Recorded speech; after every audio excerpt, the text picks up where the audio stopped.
हरे कृष्णा कृष्ण कृष्ण हरे हरे हरे राम राम राम हरे हरे। नमस्कार दर्शक बंधु, आज के आरेकटी नतून भिडियो आपनादेर जन्य। और आजकेर भिडियो आमरा आलोचना करब डिसेम्बर मासे 5टा राशिर नतून अफार नतून साफल्य अवश्यई हबे, अर्थात लक्ष्मी लाभ किन्तु हबे। এখন 2025 সালের এই ডিসেম্বর মাস গুরুত্বপূর্ণ, যে 5টা রাশিকে কোটিপতি বানিয়ে দিতে পারে। এই সময়টা কিভাবে হবে সব কিছুই আজকের ভিডিওয়ে আমরা আলোচনা করব, তাই ভিডিওর স্কিপ না করে পুরোটাই দেখবেন। 2025 সালের অক্টোবর, নভেম্বর, ডিসেম্বর 3টে মাসে গ্রহগত যে গোচর, সেই সময় সবথেকে প্রভাবিত হয়েছে বৃশ্চিক রাশি। আর এই অক্টোবরের শেষ সপ্তাহে মঙ্গল গ্রহ রাশিতে প্রবেশ করেছে, যেটা তার নিজস্ব রাশি। আর এক্ষেত্রে বৃশ্চিক যে সংক্রান্তির পর 16ই নভেম্বর থেকে রবিও কিন্তু এই রাশিতেই প্রবেশ করেছে। তাহলে 2025 সালের এই অক্টোবর, নভেম্বর, ডিসেম্বর মাস, তিনটে যে মাস, এই 3 মাসে গ্রহগত যে গোচর, সেই সময়ে কিন্তু বৃশ্চিক রাশি অত্যন্ত বেশি প্রভাবিত হয়েছে। এইটাই আমরা দেখব 26শে নভেম্বর শুক্র মঙ্গলের রাশিতে প্রবেশ করেছে, যার ফলে একটা ত্রিগ্রহী যোগ তৈরি হয়েছে। এই 6 ডিসেম্বর বুধ এইখানেই কিন্তু আবার যোগ দিচ্ছে, যার ফলে চতুর্গ্রহী যোগ তৈরি হয়ে যাচ্ছে। তাহলে বৈদিক জ্যোতিষশাস্ত্রে রবি, মঙ্গল, শুক্র আর বুধের এই চতুর্গ্রহী যোগ অত্যন্ত শক্তিশালী, সম্পদ দানকারী বলে মনে করা হয়। আর এক্ষেত্রে 4টি গ্রহগত যে সম্মিলিত শক্তি, সেটা শুভ প্রভাব তৈরি করছে। এক্ষেত্রে জীবনে দ্রুত অগ্রগতি, বুদ্ধিমত্তা, কর্মজীবনের উন্নতি, সম্পদ এগুলো কিন্তু আসবে। 6 ডিসেম্বর গঠিত হবে 4টা গ্রহের মিলন, যার ফলে সমস্ত রাশি প্রভাবিত হবে, কিন্তু 5টা রাশিকে কোটিপতি বানিয়ে যাবে, যাদের এই সময় স্বর্ণযুগ বলা যেতে পারে। তাহলে কোন 5 ভাগ্যবান রাশির জাতক বা জাতিকাদের জীবনে প্রচুর সম্পদ আসবে, প্রচুর নাম, যশ, খ্যাতি, প্রতিপত্তি বাড়বে, আমরা কিন্তু আলোচনা করব।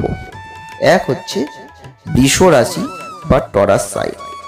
বৃষ রাশি বা টরাস সাইনের জাতক বা জাতিকা যদি আপনি হয়ে থাকেন, তাহলে এই সংযোগ, এই সম্পদ আর প্রতিপত্তির দ্বারকে কিন্তু আপনাদের উন্মুক্ত করতে চলেছে। আপনাদের কর্মজীবনের স্থিতিশীলতা, ব্যবসায়িক প্রবৃদ্ধি অর্জন করবে, বিনিয়োগের জন্য অনুকূল পরিস্থিতি তৈরি করবে। বুধের উপস্থিতি চিন্তা, ভাবনা, পরিকল্পনায় একটা ভারসাম্যতা আনবে। আর এই সময় কঠোর পরিশ্রম, বুদ্ধিমত্তা দুটোই কিন্তু আপনাদের জীবনে স্পষ্টভাবে দেখা যাবে। নেক্সট হচ্ছে সিংহ রাশি বা লিও সাইন। সিংহ রাশি বা লিও সাইনের জাতক বা জাতিকাদের জন্য এই চতুর্গ্রহী যোগ আপনাদের কর্মজীবন, আপনাদের আর্থিক পরিস্থিতিতে একটা উল্লেখযোগ্য পরিবর্তন আনতে চলেছে। আপনাদের চাকরি হোক, আপনাদের ব্যবসায় হোক, হঠাৎ করে লাভ, পদোন্নতি কিন্তু আসবে। আপনাদের আত্মবিশ্বাস, দক্ষতা এগুলো বাড়বে। এই সময়টাই সৃজনশীলতা, নেতৃত্বের ক্ষমতাকে নতুন দিক নির্দেশনা দিয়ে দেবে, যার ফলে সম্পদ, খ্যাতি, সামাজিক প্রতিপত্তি কিন্তু বেড়ে যাবে। নেক্সট হচ্ছে কন্যা রাশি বা ভার্গো সাইন।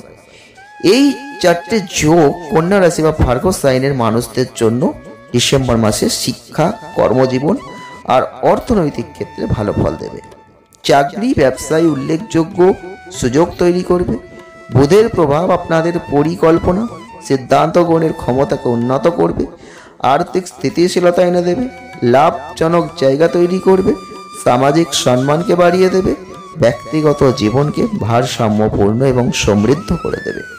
নেক্সট হচ্ছে বৃশ্চিক রাশি বা স্করপিও সাইন। বৃশ্চিক রাশি বা স্করপিও সাইনের জাতক বা জাতিকাদের জন্য এই সময়কালটাই খুব শুভ কিছু ঘটবে, একটা লাভজনক মুহূর্ত তৈরি হবে। রবি মঙ্গলের এই নিজ নিজ রাশিতে উপস্থিত, যেটা আপনাদের আত্মবিশ্বাস, আপনাদের নেতৃত্বের ক্ষমতাকে বৃদ্ধি করবে। তবে 26শে নভেম্বর থেকে শুরু হয়ে 6 ডিসেম্বর যে রাশিতে, বৃশ্চিক রাশিতে যোগদান করছে, যেটা আপনাদের কর্মজীবন, ব্যবসায় নতুন কিন্তু উচ্চতা নিয়ে আসছে। তো পুরনো বিনিয়োগ বা আটকে থাকা তহবিল পুনরুদ্ধার করতে পারবেন, সামাজিক প্রতিপত্তি বাড়বে, পরিবারে আনন্দের একটা পরিবেশও তৈরি হবে। নেক্সট হচ্ছে মকর রাশি বা ক্যাপ্রিকন সাইন। এই সময়কালটাই আপনাদের জন্য বিশেষভাবে ভালো, কারণ বুধ আপনাদের ব্যবসায়িক বুদ্ধিমত্তাকে যেমন তীক্ষ্ণ করে দেবে, কর্মক্ষেত্রে যে কোনো গুরুত্বপূর্ণ সিদ্ধান্ত আপনি সহজেই নিতে পারবেন, যে কোনো আর্থিক লাভের সুযোগ তৈরি করতে পারবেন, দীর্ঘদিনের অমীমাংসিত কাজ সম্পন্ন করতে পারবেন, পারিবারিক ও সামাজিক জীবনে সহযোগিতা সম্প্রীতি কিন্তু বৃদ্ধিপ্রাপ্ত করতে পারবে। তো আজকের ভিডিওটি ছিল এই পর্যন্তই। কেমন লাগলো জানাবেন, অবশ্যই ভালো লাগে থাকলে লাইক করে দেবেন, শেয়ার করবেন, চ্যানেলটিকে সাবস্ক্রাইব করবেন। সকলে ভালো থাকুন।